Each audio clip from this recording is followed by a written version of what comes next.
Premier League 2021-22 review, matches of the season. It was a wild ride, said Jurgen Klopp after a pulsating draw. He wasn't wrong. Liverpool had their feathers ruffled and more, going behind in the 27th minute as Ethan Pinnock finished a smart move involving Ivan Toney. The futuristic little community stadium almost rattled out of its foundations and didn't stop shaking. A few moments later Diogo Jota headed home to make it 1-1. When Mohamed Salah gave Liverpool the lead with his 100th goal for the club, the expectation was that Klopp's side would gain control.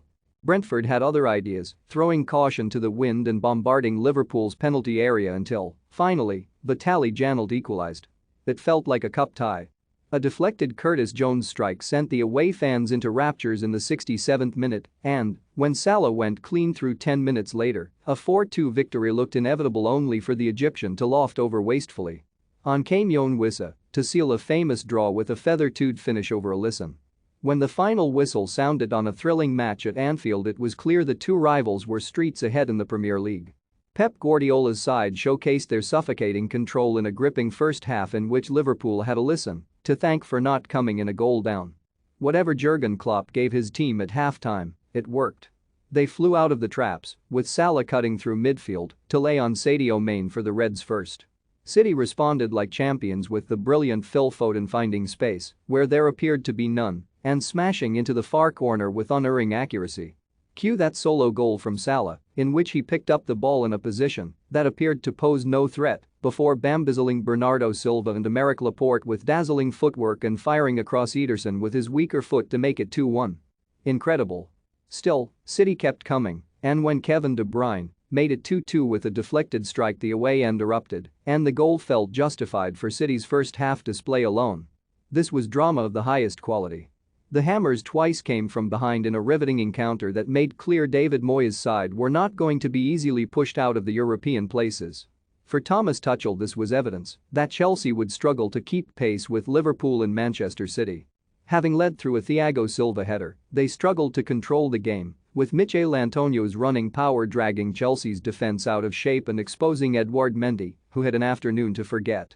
Mendy first gave away a penalty as he struggled to control the ball and his feet, and he later palmed a deflected Arthur Masuaku cross into his own net to gift West Ham a deserved win.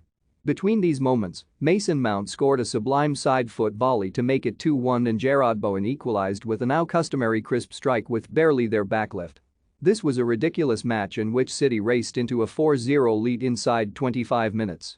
Perhaps the home side had been so good that they fell asleep in the second 45 because 3 goals inside 10 James Maddison-inspired second half minutes meant the score read 4-3 after 65 minutes. But like firefighters responding to an alarm call, Guardiola's side leapt out of bed and adopted rescue mode, quickly restoring order and making fans at the Etihad Stadium wonder whether it had all been a fever dream. This was a throwback Boxing Day encounter, one that wouldn't have been out of place had it taken place on that bizarre day of festive football in 1963. The scenes at the end. My word.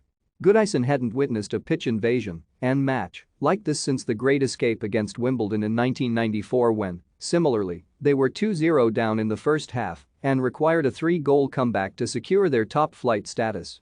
Michael Keane sparked the comeback by driving home on 54 minutes, provoking a guttural Goodison roar.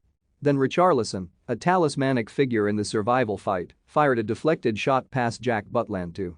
A plume of blue smoke erupted as genuine hope drifted up from the stands. When Dominic Calvert-Lewin scored the winner with a delicious diving header in the 85th minute, Everton fans were delirious. They streamed onto the pitch in their thousands when the final whistle went.